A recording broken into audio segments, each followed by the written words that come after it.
சாமானிய வீடுகள்ல பிறந்து நாளை வரலாற்று எழுதப்படுறவங்களா வளர்ந்திருக்கிறீங்க. உங்களை பாராட்டுவதுதான் திராவிட இயக்கத்தோட வழிவந்திருக்கக்கூடிய எனக்கு மகிழ்ச்சியாக இருக்கிறது. கல்விதான் நமக்கு ஆயுதம். எந்த இடம் வந்தாலும் கல்வியை மட்டும் நாம் விட்டு விடக்கூடாது. அதனால்தான் முதலமைச்சருடைய காலை உணவு திட்டத்தை கொண்டு வந்தோம். அதை தொடர்ந்து புதுமை பெண் திட்டம், தமிழ் புதல்வன் திட்டம், கல்லூரி கனவு திட்டம், சிகரம் தொடு திட்டம், உயர்வுக்கு படிக்கின்ற அந்த திட்டம், இப்படி ஏராளமான திட்டங்களை தொடங்கி கல்வியை கொடுத்து நான் முதல்வன் போன்ற திட்டங்களால அப்ஸ்கில் பண்ணி பெரிய பெரிய நிறுவனங்கள்ல நம்ம வீட்டு பசங்க பிளேஸ்மெண்ட் ஆகிற அதை பார்க்கிற போது நமக்கெல்லாம் பூரிப்படையும். தமிழ்நாட்டுக்குன்னு ஒரு அறிவு முகம் இருக்கு. ஒரு IAS, ஒரு IPS தமிழ்நாட்டு கேடரா இருந்தா அவங்களுக்கு மதிப்பே தனி. அதுவும் தமிழ்நாட்டுக்காரங்களாக இருந்தா இன்னும் மதிப்பு கூட வாயிடும். குடிமைப்பணி தேர்வுகளுக்கு தயாரான உங்களுக்கு நம்ம அரசு எப்படியெல்லாம் பயிற்சி கொடுத்துச்சு, ஊக்கம் கொடுத்திருக்கு. உங்களுடைய சுமையை குறைக்க ஊக்கத்தொகை எல்லாம் கொடுத்து உங்கள பலரும் ஊடகங்களுக்கு கொடுத்த பேட்டிகள் எல்லாம் நீங்க சொல்லியிருக்கீங்க. அதெல்லாம் நாங்க பார்த்தோம். இதுவே இன்னும் பல பேரை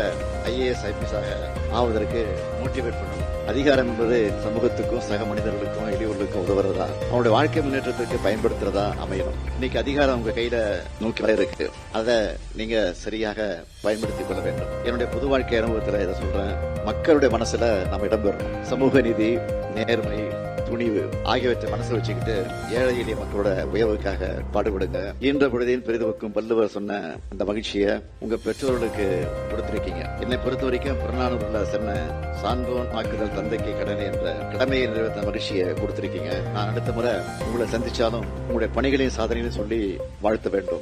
அதுதான் என்னுடைய ஆசை. வாழ்க வளர்க.